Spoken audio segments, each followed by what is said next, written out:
Welcome to CFDb Interviews, and we're here today with Tom Whitus, writer, producer, and director of the movie Almost Home. I want to thank you so much for taking the time to talk with me today, Tom. Do I have your permission to start recording the interview? Yes, you do. Thank you. So first of all, I would like you to start with telling us a little bit about yourself and your role within the Christian film industry. Well, about myself, born in Louisville, Kentucky, more years ago than I would like to remember. But I'm 55 years old, and I was raised in the church by my mother and father. My mother passed away in 2011, and that was kind of I'd been in the film business for a while. I'd made some family films in the past, but when my mother passed away in 2011, I felt like it was time to do a little bit more with my life in terms of making films. So I made a film called Matchmaker Mary for Pure Flix right around that time, and then I followed that up with Almost Home, and now I've got a film called Guided by the Word. So that'll be our next project. But Almost Home was picked up by Bridgestone Multimedia Group, and we're hoping the next film will be equally as successful. Yes, definitely. Can you tell us what exactly inspired the movie Almost Home and more about what the film is about? Well, it's the fact was what inspired me was my mother's passing and the way my father has dealt with it. There are many scenes in the film that are actually shot at my father's house. Oh. The old man Earl Greeley, his home is my father's home. That's the home my mother and father lived in for 25 years before she passed away. Interesting. It wasn't the home I grew up in, but it was the home that they moved to when they both retired.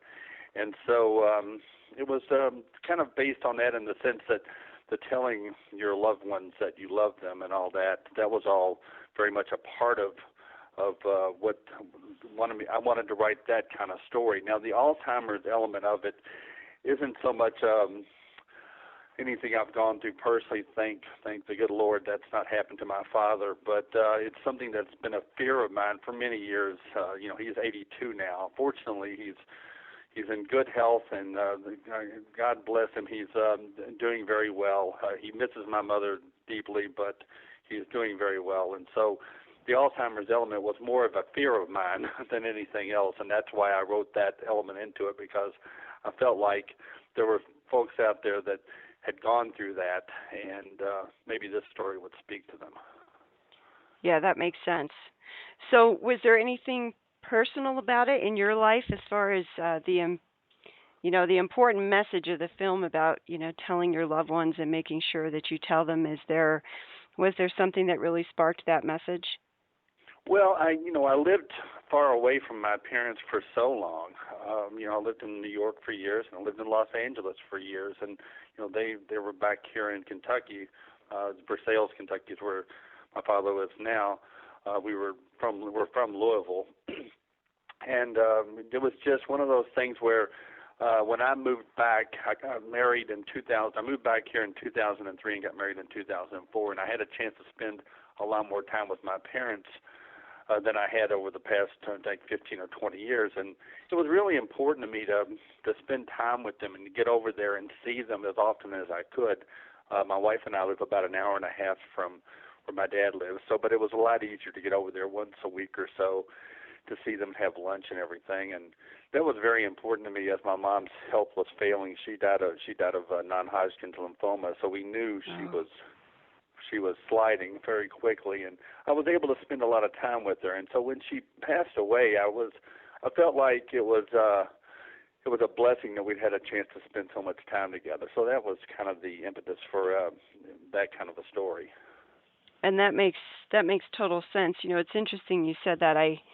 It made me think of something that happened to me. I had not seen my dad in, I guess it was about 8 years, and something came over me, and I was just called him one day, and I was like, "Oh, I made reservations, and I'm gonna come see you." And it's not like we had a bad relationship or anything. It was just something that I just never really got around to doing because I had never been that close with my dad.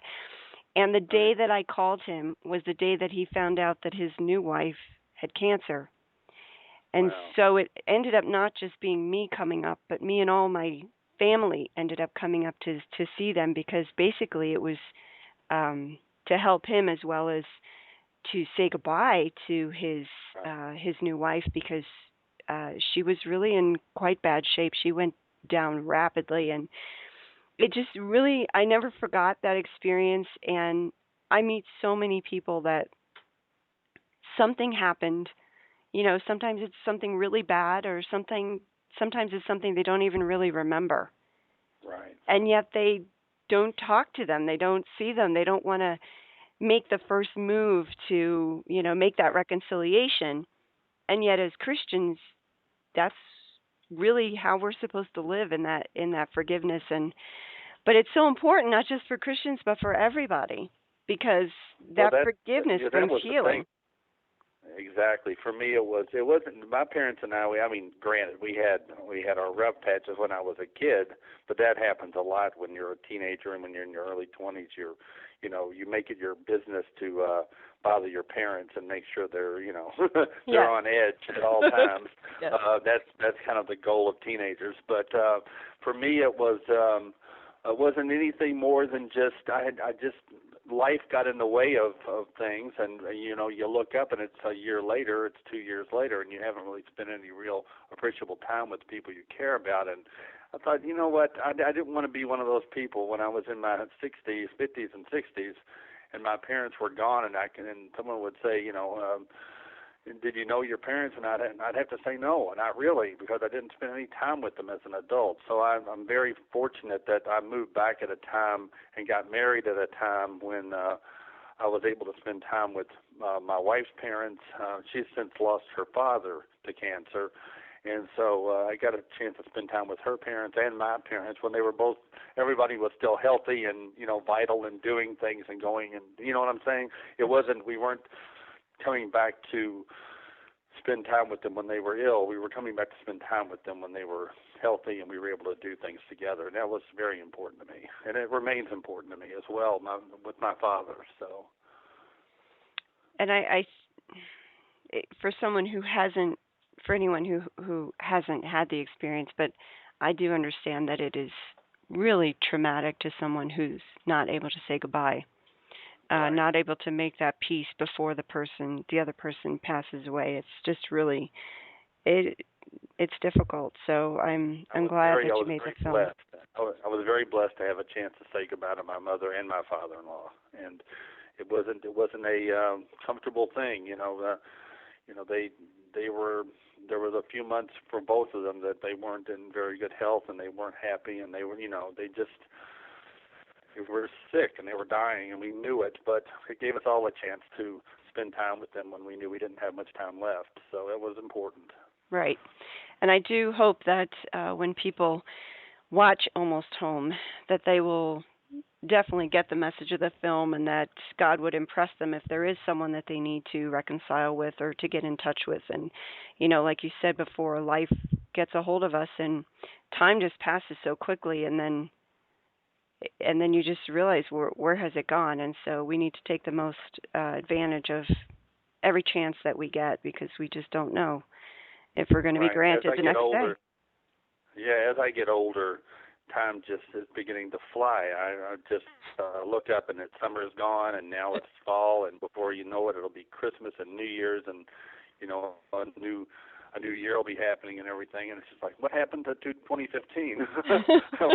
It just started. I just remember it starting, and now it's going to be over. And it's amazing how fast things go as you get older. The days seem to just fly past. So when I was younger, things I felt like I had all the time in the world, and thankfully, I was able to figure out somewhere along the line that I didn't have all the time in the world. No one does, and I better start doing something important while I still had a chance. And that includes the filmmaking and also getting married and spending more time with family. Those were very important things to me. Yeah, I'm also hoping that when the teenagers or the children that end up watching Almost Home will come to grips with the fact that time is not always guaranteed for them as well. I mean, unfortunately, it's such a shame, but especially when we're young, we just think that we have all the time in the world and that nothing bad will ever happen to us. And then, like you said, time goes so fast, and it is true. The older you get, it seems the faster time goes, and that's just the way it is. But I hope that the teens also, recognize that as well, because we're not Well, that's immune why to it. right. That's why I wanted it to be a young girl, the granddaughter who goes through this day with her grandfather and realizes at the end that it was the last day they had together. It would have been one thing if had he spent the day with his daughter, who's in her 30s or so, late 30s. Um, I thought that being with the granddaughter, the young girl that has her whole life in front of her, the realization that she has to make. It's a tough thing for her to have to go through, but it's important that she realize it at an early age, because a lot of people never understand that until much later in life, and there's a lot of wasted time in there if you don't come to that realization sooner rather than later. Right. So you had mentioned earlier another film that you're working on called Guided by the Word. Are you able to tell us Correct. a little bit more about that one too? Well, that one is it's kind of a similar theme in the sense that it's forgiveness and loss, and it's essentially the story of a man and his wife. The man's played by John Lana, who played Doyle in Almost Home, and he loses his wife at the beginning of the film.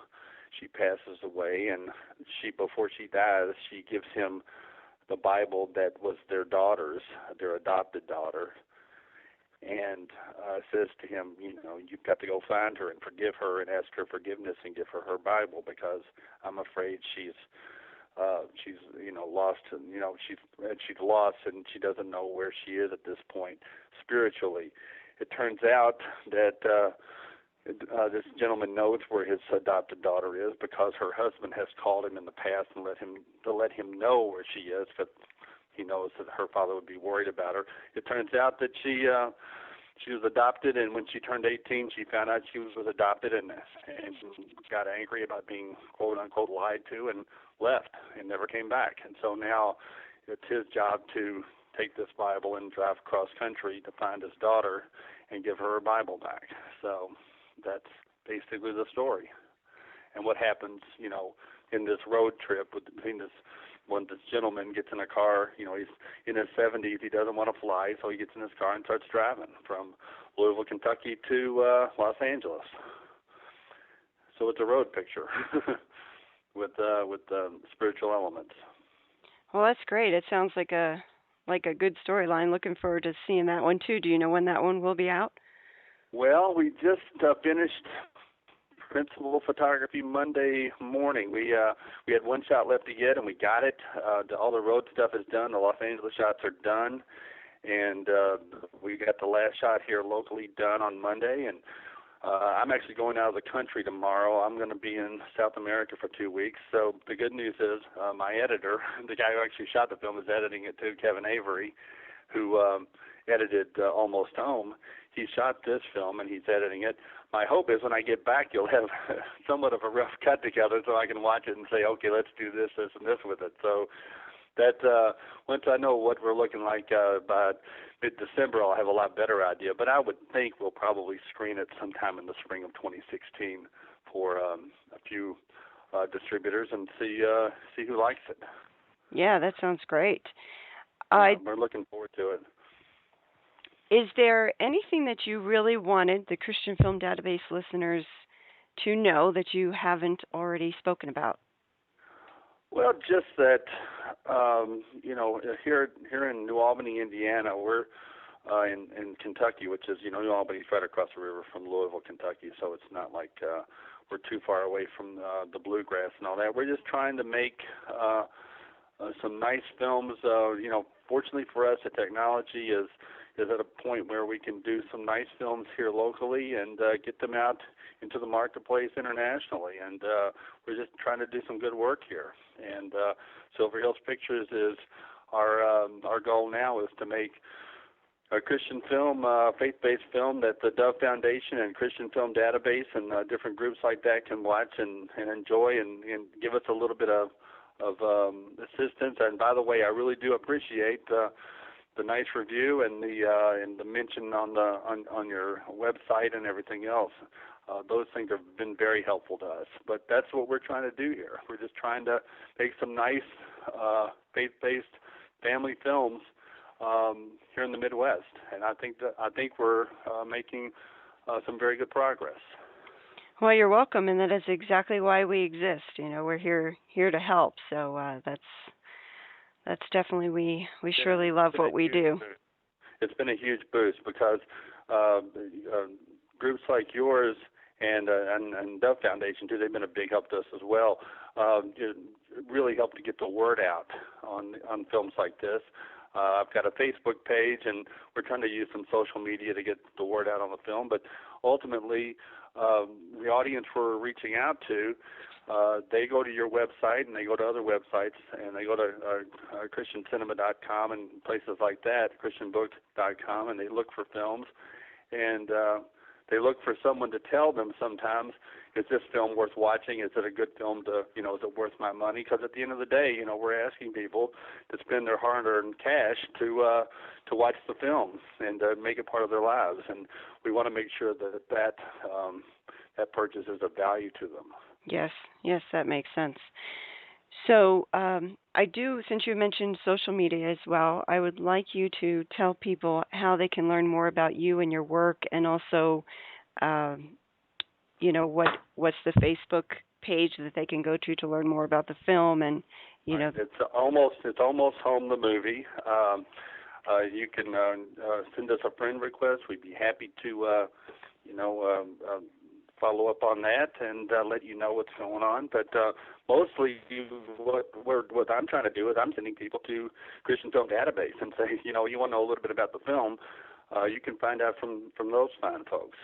So that's been very helpful. But the Almost Home the Movie is our Facebook page.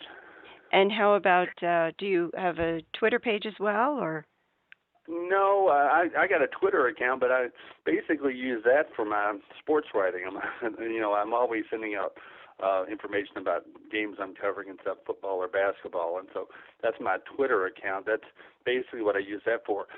I would say GoBMG.com. Bridgestone Media Group has a nice bit of information about the film.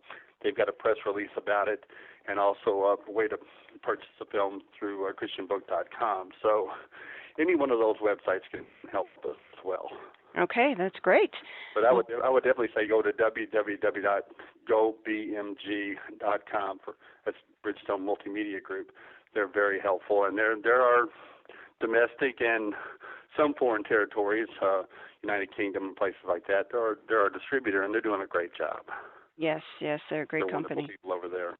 Yeah, I love them. Well, I would like to thank you so much for taking the time to talk with me today. You have been listening to CFDb Interviews. For more about CFDb, please check out our website at ChristianFilmDatabase.com.